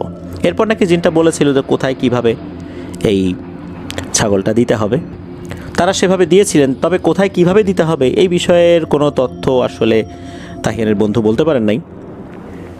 ওই জিনটা ওই যে চলে গেল, এরপর থেকে কিন্তু ইরিনা একদম সুস্থ, আল্লাহর রহমতে আর কোনো সমস্যা হয়নি। যতটুকু তথ্য তাহিয়ানের বন্ধুর কাছে ছিল যে ইরিনা একদম সুস্থ হয়ে যায়। প্রিয় লিসেনার্স, এখানে একটা অদ্ভুত বিষয়, সাধারণত জিন হাজির করার পর তারা বেশ হম্বিতম্বি করতে থাকে, এখানে হুজুর নিজেই হাসাহাসি শুরু করে দেন আর জিন কান্নাকাটি শুরু করে দেয়। এমন এক ধরনের রুকিয়া করে ইরিনার শরীরে ওই জিনটাকে বন্দি করে ফেলেছিলেন, ওই জিন বুঝতে পেরেছিল সে বড় একটা খাঁচার মধ্যে চলে আসছে। এটা স্বাভাবিক কোনো হাজিরা না, এটা ভয়ঙ্কর এক ধরনের হাজিরা, যেই হাজিরায় সে এমনভাবে আটকে গেছে তার আর যাওয়ার কোনো সুযোগ নাই, যদি না ওই হুজুর অনুমতি দেন। অথচ চতুর্দিকে কিন্তু বেষ্টনীয় করা হয়নি। এটাই ছিল ঘটনা। ধন্যবাদ জানাচ্ছি তাহিয়ান আল আশফানুর রহমানকে তার পাঠানো ঘটনার জন্য। প্রিয় লিসেনার্স, চলুন চলে যাব আমাদের এবারের হরর নাইটের 101তম আয়োজনের তৃতীয় এবং শেষ ঘটনায়।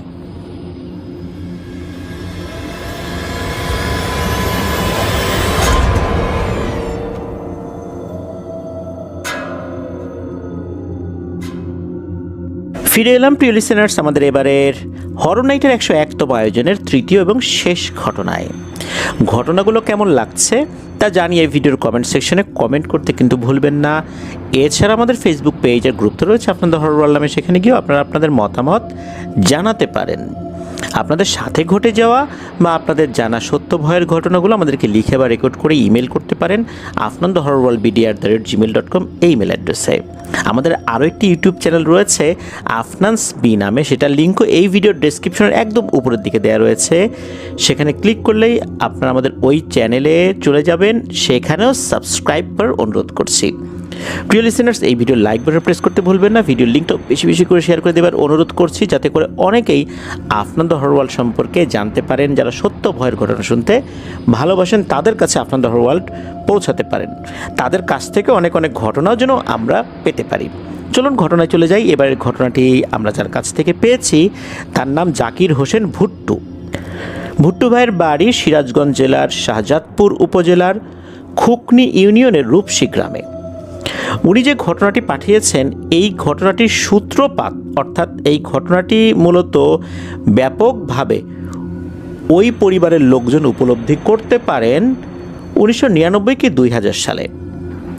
স্থান সিরাজগঞ্জ জেলার বেলকুচি উপজেলার দৌলতপুর যেই ইউনিয়ন রয়েছে সেই ইউনিয়নের কান্দাপাড়া গ্রামে। ওই গ্রামে একটা ছেলে, তার নাম হচ্ছে মামুন। মূলত মামুনের সাথে অদ্ভুত টাইপের কিছু সমস্যা শুরু হয়ে যায়। মামুন হঠাৎ করে বোবা হয়ে যেত, কথা বলতে পারতো না, আবার একা একাই ঠিক হয়ে যেত। যখন বোবা হয়ে যেত বাড়ির পাশে বা কোনো একটা কোনায় একদম চুপ করে বসে থাকতো, কথা বলতো তো নাই, খাওয়া দাওয়া করতো না, এলোমেলো থাকতো, এরকম আচরণ দেখা যেত। তো হঠাৎ করে যখন এই আচরণটা প্রকট হলো তখন স্থানীয় একজন কবিরাজ, যার নাম ছিল গোলাম ডাক্তার। এই গোলাম ডাক্তার কিন্তু নামে ডাক্তার হলেও উনি মূলত কবিরাজি করতেন, জিন ভূতের চিকিৎসাগুলো করতেন, প্যারানরমাল সমস্যা সমাধানে কাজ করতেন। তার আবার দুইজন শিষ্য ছিল, একজন নাম খোরশেদ আর একজনের নাম জোয়ারদার। যেখানে যেতেন এই দুই শিষ্যকে নিয়ে যেতেন। এই গোলাম ডাক্তারকে ডাকা হয় এই মামুন নামক ব্যক্তির চিকিৎসা করার জন্য। তো গোলাম ডাক্তার উনি ওনার দুই শিষ্যকে নিয়ে আসছেন, ওনার চিকিৎসা করার যে সমস্ত যন্ত্রপাতি লাগে এই ধরনের কবিরাজি ট্রিটমেন্ট করার জন্য আনুষঙ্গিক জিনিসপত্র নিয়ে ওনারা আসছেন। এই মামুনের বাড়িতে আসতে গেলে প্রায় 1 থেকে 1.5 ঘন্টার পথ পাড়ি দিতে হবে, তবে ভ্যান যোগে, ভ্যানে আসতে হবে। রাস্তাও বেশি ভালো না, এই জন্যই 1 থেকে 1.5 ঘন্টা লাগবে। এখন অবশ্য অনেক তাড়াতাড়ি চলে আসা যায়, যেহেতু রাস্তাঘাটের অনেক উন্নয়ন হয়েছে সেখানে। আস্তে আস্তে যখন এই মামুনের বাড়ির কাছাকাছি চলে আসছেন ওনারা, তখন এই গোলাম ডাক্তার তার শিষ্যদেরকে বলেন যে, দেখ রে, অবস্থা তো মনে হচ্ছে বেশি ভালো না, আমার কেমন যেন লাগতেছে, তোরা কিন্তু ভুলেও আমার অনুমতি ছাড়া কোনো কিছু করতে চাস না, তাহলে কিন্তু ঝামেলা হয়ে যেতে পারে। তো এই কথা বলছেন। আর যখন ওই মামুনদের বাড়ির কাছে পৌঁছেছেন, সবাই ভ্যান থেকে নেমেছেন, তখন এই গোলাম ডাক্তার বলছেন যে, পাশে একটা দোকান আছে, আমি একটু পান খেয়ে আসি, তোরা যা, কিন্তু আমার অনুমতি ছাড়া তোরা কিন্তু কিছু করিস না, এখানে ঝামেলা আছে। খোরশেদ আর জোয়ারদার ভিতরে ঢুকে গেছেন। এই খোরশেদ আবার উঠতি বয়সী একটা কবিরাজ, যে গোলাম ডাক্তারের কাছ থেকে কেবল শিখছে আর কি। অনেক সময় হয় না যে মানুষ শিখেছে অল্প কিন্তু জাহির করে অনেক বেশি। গোলাম ডাক্তার একটু পান খেতে গেছে, এই সুযোগে এমন ভাব নেওয়া শুরু করছে খোরশেদ, সেই জন্য বিশাল এক কবিরাজ ভিতরে ঢুকে হম্বি তম্বি শুরু করছে, এই রোগী কোথায়, তাড়াতাড়ি বসাও চকির উপরে, এটা সেটা এরকম বলা শুরু করেছে, আলাদা একটা ঘর দাও। লোকজন মনে করছে বিশাল এক কবিরাজ চলে আসছে, মনে হয় গোলাম ডাক্তারের থেকে তার এই শিষ্যই অনেক বেশি পারদর্শী। তো তাকে সেভাবে সমাদর করেছে, ঘরের ভিতর নিয়ে গেছে, ওই মামুনকে আনা হয়েছে, মামুনকে চকির উপর বসানো হয়েছে। যেই না খোরশেদ মামুনের চতুর্দিকে একটা বৃত্ত এঁকেছে, সাথে সাথে ঝামেলা শুরু হয়ে গেছে। এই দিনের বেলাতে প্রচণ্ড ঝড় বাতাস শুরু হয়ে গেছে।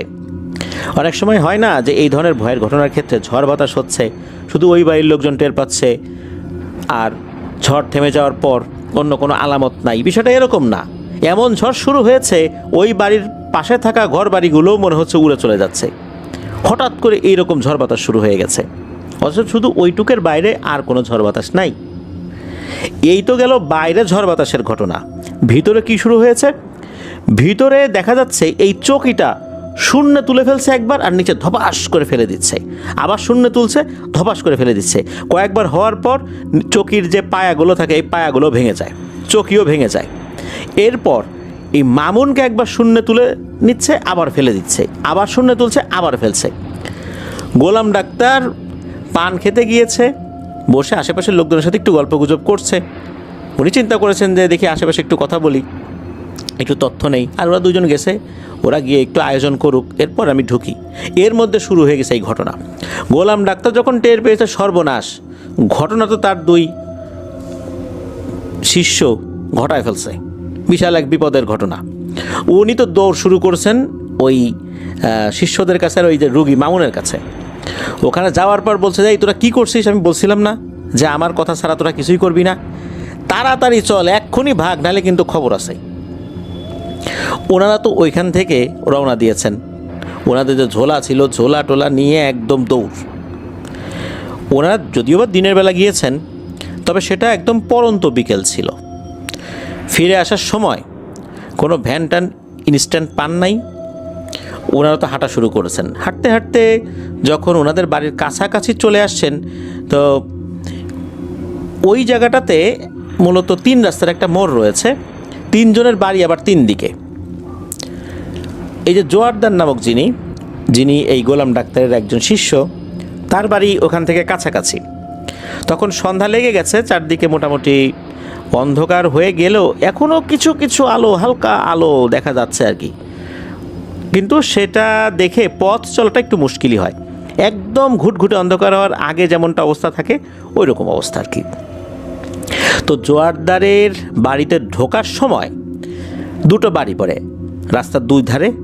একটা হচ্ছে চাকলাদার বাড়ি, আর একটা হচ্ছে নিজামের বাড়ি। এই চাকলাদার বাড়ির এখানে হলো বাসা রয়েছে, আর নিজামের যেই বাড়ি এই জায়গাতে একটা কাঠের বাগান রয়েছে। কাঠের বাগান বলতে কাঠের যে গাছ, মেহগনি গাছ, করই গাছ, এইগুলোর একটা বাগান রয়েছে রাস্তার 2 পাশে। এখন জোয়ারদার বাড়িতে যাবে হচ্ছে এই যে চাকলাদারের বাড়ি যে বাসঝাড়, এর ভিতর দিয়ে। তো এর ভেতর দিয়ে যখন যাবে, হঠাৎ করে দেখে একটা ভয়ঙ্কর দৃশ্য। দেখে বিশাল দেহি একটা অবয়ব, এই অবয়বটা বাঁশঝাড়ের ওই জায়গাতে একটা পা, আর হচ্ছে এই নিজামের যে কাঠের বাগান সেখানে একটা পা। এই একটা পা দিয়ে যে মাথা সোজা উঁচু করে দাঁড়িয়ে আছে, বিষয়টা এরকম না। সে কী করেছে, মাথাটা ঝুঁকিয়ে বড় বড় চোখ করে, বিশাল তার মাথা, বড় বড় চোখ করে এই জোয়ারদারের দিকে তাকিয়েছে। এই দৃশ্য দেখার সাথে সাথে জোয়ারদার উল্টো দিকে ঘুরে দিয়েছে দৌড়। ওখানে দাঁড়িয়ে যে সে দোয়া কালাম পড়বে তা করে নাই, উল্টো দিকে ঘুরে দিয়েছে দৌড়। এক দৌড় দিয়ে চলে গেছে যেখান থেকে এই গোলাম ডাক্তার আর খোরশেদকে বিদায় দিয়েছিল। সে ওখানে গিয়ে দেখে ওখান থেকে সামান্য একটু দূরে এগিয়েছে এই গোলাম ডাক্তার আর খোরশেদ। দূর থেকে ডাকছে যে দাঁড়ান দাঁড়ান, আমাকে বাঁচান। তো এই শব্দ শুনে ওনারা পিছন দিকে তাকিয়েছেন, বুঝতে পারছেন ঝামেলা একটা হয়েছে। এ বলে কী হয়েছে? তখন তো ঘটনা বলছে যে এই যাওয়ার সময় দেখি যে এই ঘটনা। তখন ওনারা 2 জন, অর্থাৎ গোলাম ডাক্তার আর খোরশেদ, এই 2 জন মিলে জোয়ারদারকে বাড়ি পর্যন্ত পৌঁছে দিয়ে ওনারা আবার ব্যাক করছেন। ব্যাক করতে করতে একটা জায়গায় ওনারা আসছেন। ওখানে আসার পর যিনি গোলাম ডাক্তার, উনি বলতেছেন যে খোরশেদ তুই চলে যা, আমার আর তোকে এগিয়ে দিতে হবে না। আর খোরশেদ চিন্তা করছেন যে গোলাম ডাক্তার তো একজন ঝানু কবিরাজ, ওনাকে আসলে ভয় দেখাতে আসবে, এই সাহস কি আর জিনে পাবে? ওই চিন্তা করে খোরশেদ রওনা দিয়েছেন। গোলাম ডাক্তার বাসার দিকে রওনা দিয়েছেন। ঠিকঠাক মতোই বাসা পর্যন্ত পৌঁছে গেছেন। বাড়ির উঠোনে যেই না পাড়া দেবেন, ওই সময় কে যেন পেছন থেকে খপ করে তাকে চেপে ধরেছে। ওই সময় কিন্তু হালকা ঠান্ডা পড়েছিল। এই গোলাম ডাক্তার গায়ে চাদর পরা ছিল। তো পেছন থেকে চেপে ধরেছে এরকম যে আমরা যদি কারো পিঠের উপরে কাপড় টেনে ধরি মুষ্টিবদ্ধ অবস্থায়, কীরকম হয় মনে হচ্ছে বিশাল হাতের একটা মুষ্টি তার পেছনে থাকা কাপড় খামচে ধরেছে। গোলাম ডাক্তার তো বুঝে গেছে ঘটনাটা কি হয়েছে। আর যেহেতু সে চাদর পরা ছিল, সে করেছে কি 2 হাতে চাদরটা খুলেই দিয়েছে বাড়ির বারান্দার দিকে দৌড়। যেহেতু খামচিটা মূলত চাদরের উপর হয়েছিল, এই কারণে চাদর খুলে দৌড় দিয়েছে। বাড়ির বারান্দাতে একদম কাছে ছিল, বাড়ির বারান্দার উপর হুমড়ি খেয়ে পড়ে চিৎকার করে ডাকাডাকি শুরু করেছে। তখন যে অনেক রাত তা তো আর না, ওই সন্ধ্যার সময় তো ওনারা মোটামুটি বাড়ির কাছাকাছি চলে আসছিলেন। এখন না হয় রাত হয়ে গেছে, তখনও কিন্তু এশার আজান দেয়নি। বাসায় যখন চলে আসে তখন আর কোনো সমস্যা হয় নাই। পরের দিন সকালবেলা দেখা গেল ওই বাড়ির লোকজন চলে আসছে, এসে তো এই গোলাম ডাক্তারকে বলছে, ধর্মিয়ে আপনি কিসের কবিরাজি করেন? কাজ করতে গেছেন, কাজের কোনো সমাধান করে যান নাই, কোনো ফিনিশিং দিয়ে যান নাই, আমার বাসায় তো সমস্যাটা বেড়ে গেছে, আগেই তো ভালো ছিলাম, কি করলেন? 3 জন মিলে গেলেন, আবার দৌড়ায় পালায় চলে আসলেন, এটা কি কোনো কবিরাজি হইল? এখন এই সমস্যার সমাধান করেন, আমরা তো বাড়িতে টিকতে পারতেছি না। খুব উৎপাত শুরু করছে জিনেরা। আগে তো শুধু মামুনকে বিরক্ত করতো, এখন তো বাড়ির সবাই আমরা তটস্থ। বাড়ির যে কুকুর, বিড়াল, গরু, ছাগল, হাঁস, মুরগি আছে, এরাও এখন চিৎকার চেঁচামেচি করছে ভয়ে। এটা কি করে দিয়ে গেলেন আপনারা? তাড়াতাড়ি এটা সমাধান করেন, নাইলে কিন্তু আপনাদের খবর আছে। এদিকে ওই বাড়ির লোকজন এরকম হুমকি দিয়েছে, সমস্যার সমাধান তো একটা করতেই হবে, কারণ কাজ করতে গিয়ে কাজ আরও জটিল করে ওনারা চলে আসছে। আর এই ঝামেলাটা বাঁধাইছে মূলত এই যে খোরশেদ, এই লোকটা। এখন ঝামেলা তো একটা হয়ে গেছে, সমস্যার সমাধান তো করা জরুরি। ওই গ্রামেরই একজন বাসিন্দা, এই রূপসী গ্রামের, যার নাম হচ্ছে হজরত, অনেকে তাকে হজরত পীর বলে ডাকেন। তার বয়স বেশি না, তবে টুকটাক ঝাড়ফুঁক করেন। এই গোলাম ডাক্তার এই হজরত পীরকে নিয়ে উনি রওনা দেবেন। তবে হজরত পীর উনি ওই সময় অবশ্য ওই গ্রামে ছিলেন না, বলতে একটু সাইডে গিয়েছিলেন। তখন তো তার কাছে মোবাইল ফোন ছিল না, এই 1999-2000 সাল, তখন তো ফোন এভাবে আসেনি। উনি মূলত মাগরিবের কিছুক্ষণ আগে ফেরত এসেছিলেন। এরপর এই গোলাম ডাক্তার তাকে নিয়ে রওনা দিয়েছেন। তো তাকে নিয়ে যখন রওনা দিয়েছেন, ওনারা যেতে যেতে একটা জায়গায় এসে এশার আজান দিয়ে দেয়। তখন এই হজরত পীর উনি বললেন যে এখানে তো একটা মসজিদ আছে, নামাজটা পড়ে তারপর যাই। তো নামাজ পড়ে উনি যে যাবেন, উনি নাকি এশার নামাজ জামাতের সাথে পড়েছেন। পড়ার পর উনি বেতেরের নামাজ যে শেষ রাকাত আছে, এই শেষ রাকাতে যখন সিজদা দিয়েছেন, সিজদার থেকে আর উঠতে পারেন না। তার ঘাড় এমনভাবে চেপে ধরেছে, আর উনি কোনোভাবেই উঠতে পারেন না। অনেক কষ্টে উঠেছেন। তখন এই হজরত পীর বলেন, আমার মনে হয় গিয়ে কোনো লাভ হবে না, আমাকে সিগন্যাল যা দেওয়ার দিয়ে দিছে, আমি গিয়ে কোনো কাজ করতে পারবো না। আর ওরাও বুঝে গেছে যে এরা আবার আমাদেরকে বিরক্ত করার জন্য আসতেছে। হজরত পীর তখন চিন্তা করলেন যে কি করা যায়। ওনার আবার একজন ওস্তাদ ছিলেন, যার বাড়ি হচ্ছে নাটোর, তার নামটা জানা যায় নাই। উনি তখন বললেন যে ওদেরকে খবর পাঠাও যে নাটোর থেকে আমার ওস্তাদকে ডেকে নিয়ে আসি, তারপর চিকিৎসাটা হবে। কারণ যেখানে আমাকে নামাজরত অবস্থায় চেপে ধরে রেখেছে, সেখানে ওইখানে গেলে আমার অবস্থা কি করবে বোঝো একবার। যেখানে মসজিদের মধ্যে ঢুকে নামাজরত অবস্থায় আমাকে অবস্থা খারাপ করে দিছে, সেখানে ওই বাড়ির মধ্যে ঢুকলে আমাকে তো মেরেই ফেলবে। এরপর দ্রুত সময়ের মধ্যেই নাটোর থেকে এই হজরত পীরের ওস্তাদকে নিয়ে আসা হয়। উনি বেশ বৃদ্ধ একজন মানুষ ছিলেন, বেশ ভালো মানের একজন রাকি ছিলেন। তাকে নিয়ে আসার পর মূলত উনি যে রুকিয়াটা করেছিলেন, এরপর থেকে এই যে মামুন যিনি, উনি অনেকটাই স্বাভাবিক হন। তবে উনি বলেছিলেন যে এই সমস্যাটা যে হঠাৎ করে প্রকট হয়েছে, বিষয়টা এরকম না। মামুন যখন ছোট তখন থেকেই এই জিনটা মামুনের সাথে সাথে আছে, তবে সেটা ওইভাবে প্রকট হয়নি, এখন প্রকট হয়েছে। তবে আশা করা যায় এখন অনেকটাই স্বাভাবিক জীবনযাপন মামুন করতে পারবে। তবে এই জিনটা তার রক্তের সাথে এমনভাবে মিশে প্রভাব ফেলে দিয়েছে, পরিপূর্ণভাবে মামুন আর সুস্থ হবে না, তবে অনেকটা স্বাভাবিক জীবনযাপন করতে পারবে। এই ট্রিটমেন্টটা ওই হুজুর করে দিয়েছিলেন। মামুন এরপরে মোটামুটি স্বাভাবিক জীবনে গিয়েছেন, বিয়ে শাদী করেছেন, কয়েকটা সন্তানাদিও তার আছে।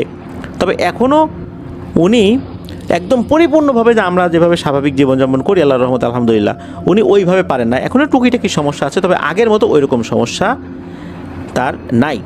মূলত তাকে এমন একটা জিনে ধরতো, জিন ধরার সাথে সাথে তাকে বোবা বানিয়ে ফেলতো। তার নিজের সাথে যে সমস্যাগুলো হতো, সে কী দেখতো এই কথাগুলো সে বলতে পারতো না, বলতে গেলেই সে বোবা হয়ে যেত। অনেকেই বলতো তাকে বোবা জিনে ধরেছে, কিন্তু আসলে জিনটা বোবা ছিল না। ওই হুজুর পরে বলেছিলেন মামুন যাতে করে তার সাথে ঘটে যাওয়া বিভিন্ন বিষয়গুলো কাউকে বলতে না পারে, ওই বলতে গেলেই সে বোবা হয়ে যেত। এই প্রবলেমটা তার ছিল। তবে এখন আলহামদুলিল্লাহ অনেকটাই ভালো, এমনটাই জানিয়েছেন।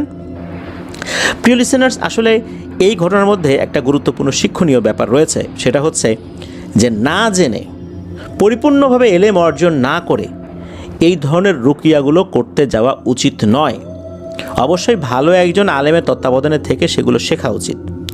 আমি কিন্তু বিভিন্ন সময় বলেছি যে এই যে ঝাড়ফুঁক করা, নিজেকে ঝাড়ফুঁক করা, সেটা একটা ব্যাপার। নিজের পরিবার পরিজন, স্ত্রী, সন্তানাদি, অর্থাৎ ঘরের মধ্যে যারা থাকে তাদের ঝাড়ফুঁক করা একটা বিষয়, আর একটা হচ্ছে বাইরের মানুষকে ঝাড়ফুঁক করতে যাওয়া, এইটা আর একটা বিষয়।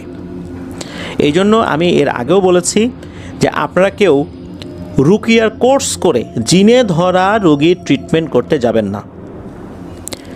আপনি আপনার নিজের পরিবারের জন্য করেন, নিজের জন্য করেন, সেটা একটা বিষয়, কিন্তু নিজে থেকে কোনো রাকি সেজে আপনারা অন্য কোনো ব্যক্তির চিকিৎসা করার জন্য যাবেন না। এতে হিতে বিপরীত হবে। স্বাভাবিক যে হিতে বিপরীত বিষয়টার কোনো মারাত্মকভাবে এটার একটা রিয়াকশন চলে আসবে। কেননা অন্যের চিকিৎসা করতে যাওয়ার জন্য যে ধরনের